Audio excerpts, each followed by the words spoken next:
Magandang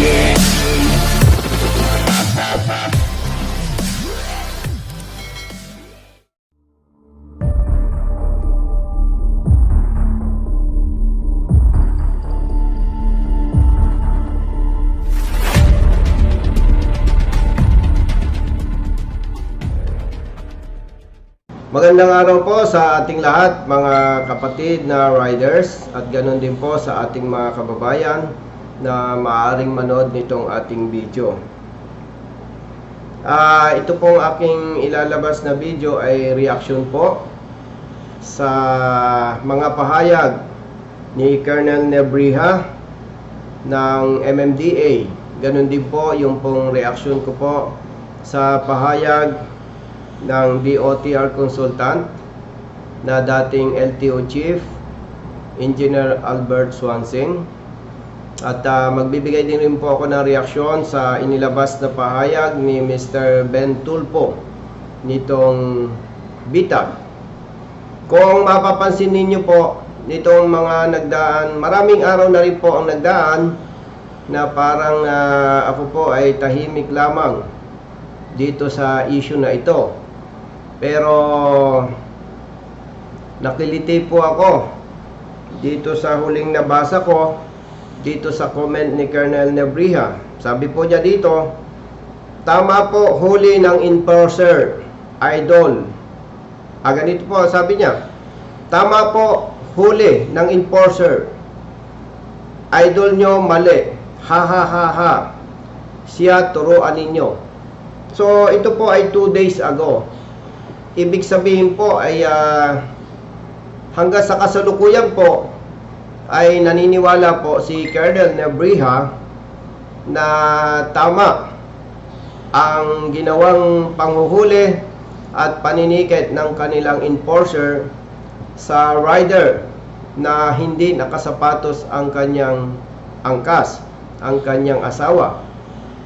At dahil po dito ay nagdudulot po ito ng kalituhan dito sa ating mga kapatid na motorcycle riders.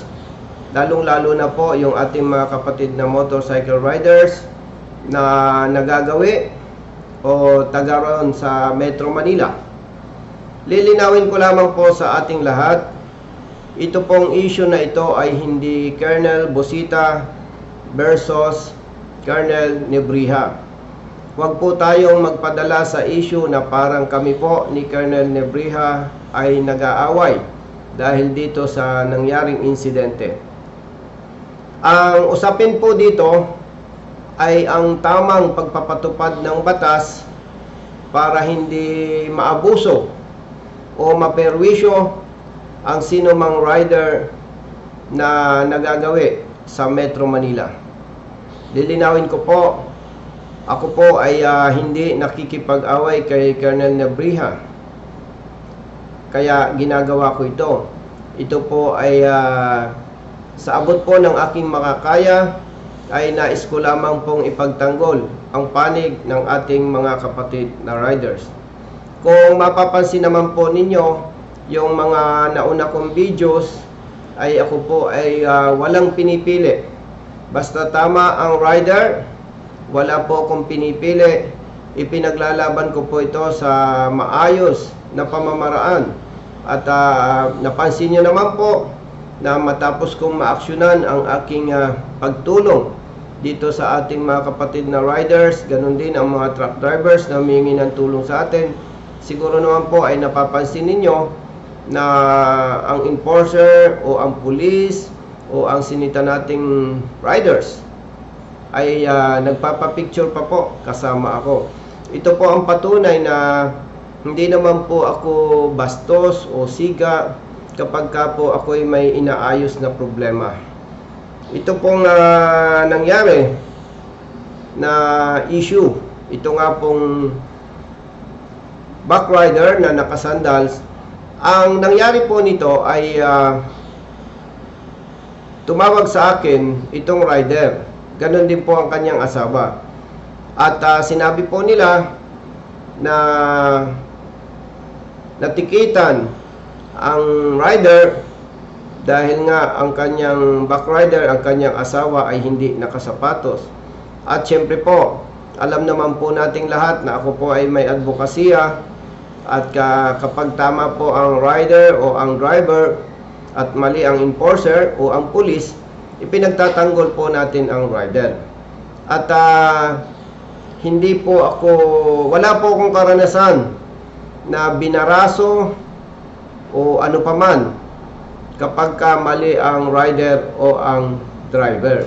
Yun lamang po ang pwede kong ipagmalaki, na hindi po ako pumapadrino sa mali. So yun na nga po, humingi po ng tulong sa akin ng mag-asawang riders, at base naman sa batas ay hindi po dapat hinuhuli ang backrider o ang rider kapag ang kanyang backrider ay naka-tsinelas o hindi nakasapatos. Gusto ko lamang pong idagdag sa paglilinaw sa inyo na hindi po ang ibig sabihin na ipinagtatanggol ko ang mag-asawang riders. Hindi po ang ibig sabihin nito ay hindi ako sang-ayon na okay lang na nakatsinelas ang ating backrider. Ang punto po dito ay yung tamang pagpapatupad ng batas na dapat igawin o ipatupad ng sino mang enforcer o ng sino mang mga enforcers. At totoo naman po na maganda kung ang backrider natin ay nakasapatos din. Totoo po yan. Pero hindi po natin pwedeng hulihin, tikitan at panagutin ang backrider o ang rider kapag ang kanyang angkas ay nakatsinelas o hindi nakasapatos. So balikan ko lamang po itong post, itong naunang pahayag ni Colonel Nebria patungkol dito sa issue na ito. Doon po sa paragraph 1 ng kanyang post, sabi po niya dito, ilabas mo ang batas na nagtatalaga sa iyo ng kapangyarihan na pagbayarin ang enforcer namin ang isang araw sa sweldo ng hinuli nila. Baka usurpation of authority ka, boy, para iutos at ipilit sa enforcer namin yan.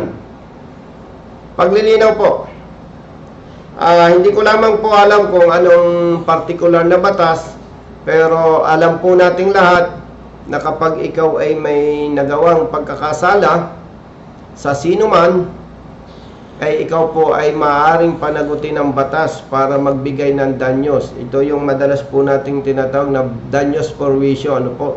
Na ibig sabihin, pag may napinsala ka o may naging kasalanan ka sa iyong kapwa, ikaw ay maaaring panagutin ng batas. Pero dito po sa usaping ito, hindi na po kailangang hanapan pa ako ni Colonel Nebria ng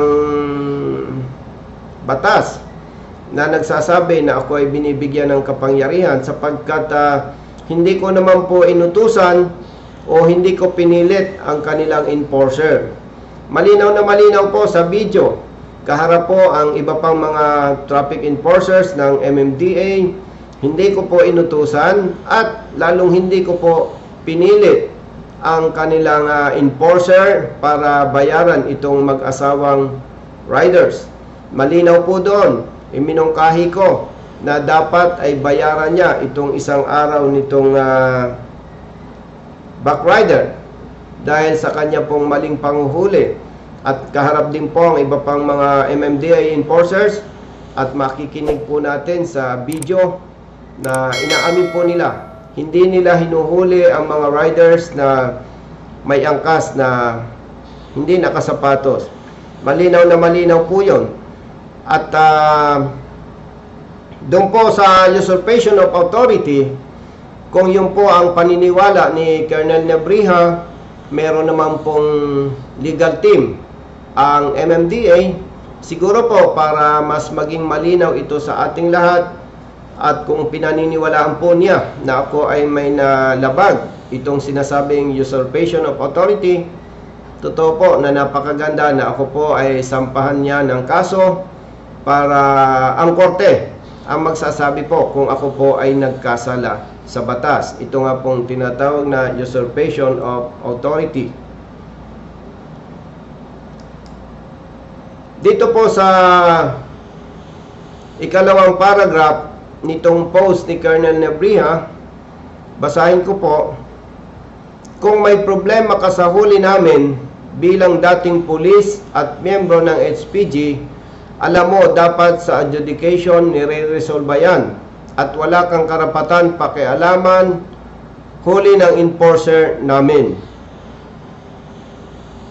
Kung ako po ang tinutukoy niya, kung may problema sa huli ng kanilang enforcer, definitely wala po akong problema dahil hindi po ako sangkot dito. Ang may problema po ay itong mag-asawang riders. Kaya nga po nang tumawag sa akin ay agad-agad ko itong inaksyonan. So wala po akong problema dito sa huli ng MMDA. Wala po akong problema.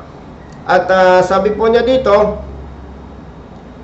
wala daw akong karapatang pakialaman ang huli ng enforcer nila. Tama po yun. Wala po akong pakialam. Wala akong authority. Wala ako sa posisyon. Hindi ko po pinakialaman ang trabaho ng kanilang enforcer. Ipinagtanggol ko lamang po ang mag-asawang riders dahil sigurado po ako mali po ang ginagawa ng kanilang enforcer na pagpapatupad dito sa ating usapin ngayon. Yung pong sinabi niya na alam ko naman na dapat idaan sa adjudication board kapag may reklamo ang driver o ang rider. Totoo naman po yun. Pero dahil po sa kasalukuyang sistema na umiiral sa ahensya ng MMDA, ganun din po sa ibang mga lokal na pamahalaan, ay hindi po ako pabor doon. Ano pong ibig ko sabihin hindi pabor? Kapag ka po tumawag sa akin ang rider o ang driver at nakita ko na may mali sa pagpapatupad ng batas, agad-agad ko na po itong hinaharang. Dahil bakit kailangan nating paabutin pa sa adjudication board kung doon pa lamang sa panguhuli ay maharang na natin? So ganun po. At ako naman po ay walang natatanda ay pinagtanggol na tama ang pulis o ang enforcer. Ang pinagtatanggol ko po kapag nakikita ko po na alinsunod sa batas ay tama ang panig ng driver o ng rider. Doon po. At yung pong nabanggit niya na due process, ay alam niyo po, napakagandang pakinggan. Pero kung alam po ninyo ang mga tunay na nangyayari sa mga driver at mga riders na nagko-contest, kapag nakita nila na mali ang huli sa kanila, ay maaari po nasasang-ayon kayo sa akin. Bigyan ko po kayo ng maikling kwento dito sa sinasabi ni Colonel Nebrija na due process. Hindi po isang beses. May ilang mga riders na po akong tinulungan dito sa sinasabing pagko-contest. Paano po umabot sila sa pagko-contest? Sila po ay tumawag sa akin na sila ay nahuli na at natikita na. So, ang mangyayari na lamang po, papayuhan ko sila kung ano ang dapat gawin. So, may ilang mga riders na po akong natulungan. Ganito po ang masama at hindi magandang dinadanas ng mga ito. Ilang araw po silang magpabalik-balik sa adjudication board para sa kanilang contest. Karaniwan po dyan 3 days, 4 days or higit pa kung minsan. So ito pong mga ito ay siyempre yung araw na pabalik-balik sila sa MMDA office, sila po ay of course absent sa trabaho, walang kita. At siyempre maliban sa absent sa trabaho ay sila po ay magagastusan sa kanilang transportation. At karaniwan po sa mga ordinaryong manggagawa ay mga no work, no pay. Ibig sabihin, no work, no pay. Pag absent, walang kita, walang sweldo. So kung sila po ay 3 days or 4 days nagpabalik-balik sa adjudication board ng MMDA at malaki ang kanilang nagastos, malaki ang perang nawala sa kanila na dapat ay gastusin na sa pamilya. Yes, totoo po. Napakapatas naman po ng adjudication board ng MMDA, itong kanilang mga lawyers. At yun po ang sinasabi ko ay base sa aming karanasan dito sa aking mga tinutulungan. Kapag ka po nila nakita na may merit ang panig ng driver o ng rider, ito naman po ay nare-resolba in favor of the rider or in favor of the driver. Ito lamang po ang problema. Matapos po na may panalo ng rider o ng driver ang kanilang contest, wala po silang natatanggap na danyos. Wala po. Sa madaling salita, kansilado lamang ang huli sa kanila. Yung gastos na nawala sa kanila, ay sorry na lang yon. Sorry na lang po yon. At ang masakit pa po dito, base po dito sa aming mga karanasan, ano po, hindi ko naman sinasabing lahat. Base po dito sa karanasan ng aking mga tinulungan, after na makansila ang huli sa kanila, itong enforcer ng MMDA ay hindi naman po nila pinapanagot. Parang okay lang, wala lang. So, sa madaling salita po, kung ating uunawain yung sinasabi ni Colonel Nebria na due process, maganda po sa tenga, ang gandang pakinggan. Pero kung susuriin po nating mabuti, kung ikaw po ay rider o driver na biktima ng maling panghuhuli ng kanila enforcer, kung iyo pong gagamitin ang iyong talino, at ito naman ay ginagawa ng marami, kahit alam nilang mali ang huli, masakit sa kanilang kalooban, pikit mata, binabayaran na lamang po nila dahil talagang totoo po, mas malaki ang mawawala sa kanila. Dahil dito sa sinasabi ni Colonel Nebria na due process. Hindi ko po alam kung alam ito ni Colonel Nebria. Dahil siguro po, kung alam niya, baka tatahimik na lamang siya. No po? Kung alam naman niya, itong aking mga nabanggit, hindi ko alam kung ano itong sinasabi niya na due process. So total, para po sa akin, talagang itong due process na sinasabi niya ay maganda lang sa tenga. Pero sa parte po ng driver o ng rider, ay talagang ito po ay perwisyo. Perwisyo po talaga.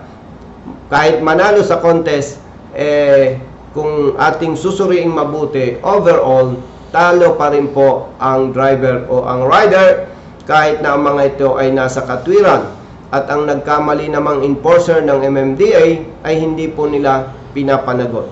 Siguro po, maaaring pasinungalingan ito ni Colonel Nebria, at syempre, siya naman po ay opisyal at responsible public servant. Kung kanya po itong pasinungalingan, syempre, hindi po maaari ang kwento. Kailangan ilabas po niya ang mga patunay na itong mga riders at mga drivers na nag-contest ay kanilang binayaran ang danyos at kanilang pinanagot ang mga enforcers na napatunayang nagkasala. Nabanggit niya rin po dito na kung gusto ko raw mag-apply na hearing officer ng MMDA, mag-apply daw po ako. Ay alam niyo po, hindi naman ako nagyayabang. Ay kahit po sa panaginip, hindi ko naisip yan. Bakit po? Ay kung mag-hearing officer naman ako, limitado rin naman po yung aking capacity. Ibig sabihin, hindi ko na po kailangan mag-apply bilang hearing officer. Dahil po sa mga karanasan ko, magagaling naman yung kanilang mga lawyers, yung mga hearing officers nila. At nakita ko naman na talagang patas po sila. So, meaning, doon po sa punto na yon, walang problema. Walang problema. Kaya, ito naman ay napag-uusapan lang, hindi ako kailangan ng MMDA para mag-hearing officer dahil napakagagaling po ng kanilang lawyers. Wala po doon ang problema Ang problema po doon, yung kapag na-resolba ang kaso, at naipanalo ng rider o ng driver ang kanilang contest, yung danyos, at hindi rin napapanagot ang kanilang enforcer. So, based on this, talagang hindi po kailangan na mag-apply ako bilang hearing officer sa MMDA na katulad ng sinasabi ni Colonel Nebrija. Dagdag ko pa dito, halimbawa, at ito naman po ay usap-usapan lang, kung ako ay bibigyan ng posisyon ng MMDA, hindi ko rin naman po tatanggapin. Bakit po? Kapag tinanggap ko po ito, matatali ako sa MMDA at kaawa-awa naman po yung ibang mga motorista sa iba't ibang lugar ng ating bansa na nangangailangan ng aking tulong. For the information of everyone, ako po ay nakakatanggap ng calls minu-minuto, araw-araw, 24/7. Ang totoo po niyan, mas marami po ang hindi ko po natutugunan at mas marami po ang hindi ko natutulungan. Kaya yaman din lamang na pag-usapan nga po ito, kahit ako ay bigyan ng posisyon na maganda sa MMDA, hindi ko naman minamaliit ang MMDA, pero hindi ko po tatanggapin dahil mas marami po ang higit na masasakripisyo. Itong mga kapatid nating motorista na humihingi ng tulong sa akin mula sa iba't ibang lugar ng ating bansa. Nabanggit din po niya dito na ako daw ay nagpapasikat lamang sa YouTube. Alam niyo po, kung usapang pagpapasikat, talagang hindi ko po inisip yan. Siguro po ay spekulasyon lang yan ni Colonel Nebrija dahil ang totoo naman ay aminin natin ang totoo dahil po dito sa aking advokasya ay kinilala po ito ng ating mga kababayan at na-appreciate po nila ito. Kaya wala po akong intention magpasikat sa YouTube. Nabanggit niya po dito, marami ka bang views? Malaki na ba ang kita? Ganito po. Sa usapang kita, si Colonel Nebrija po ay Colonel, opisyal. Ang isang pagkakamali lamang po niya, dapat bago niya ito binitawan, ay nag-research muna siya. O kaya, meron naman siyang magagaling na staff, dapat ipinasilip niya yung aking YouTube channel. Ganito po yan. Ang aking pong YouTube channel ay Colonel Bosita, Arsap. Colonel Bosita, Arsap. Makikita po ninyo sa aking mga videos, ang liit lamang po ng views.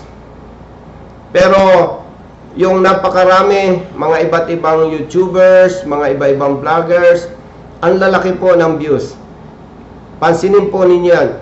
Meron pong, let's say for example, meron po akong video. After 3 days or 5 days, makikita ko ang views nito, 10,000, 25,000, 60,000.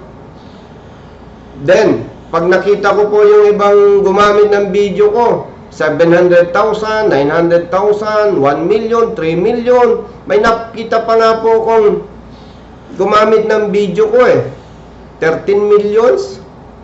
So, nagulat po ako na binitawan ito ni Colonel Nebrija, itong nabanggit niya na kung malaki na raw ang kita ko sa YouTube.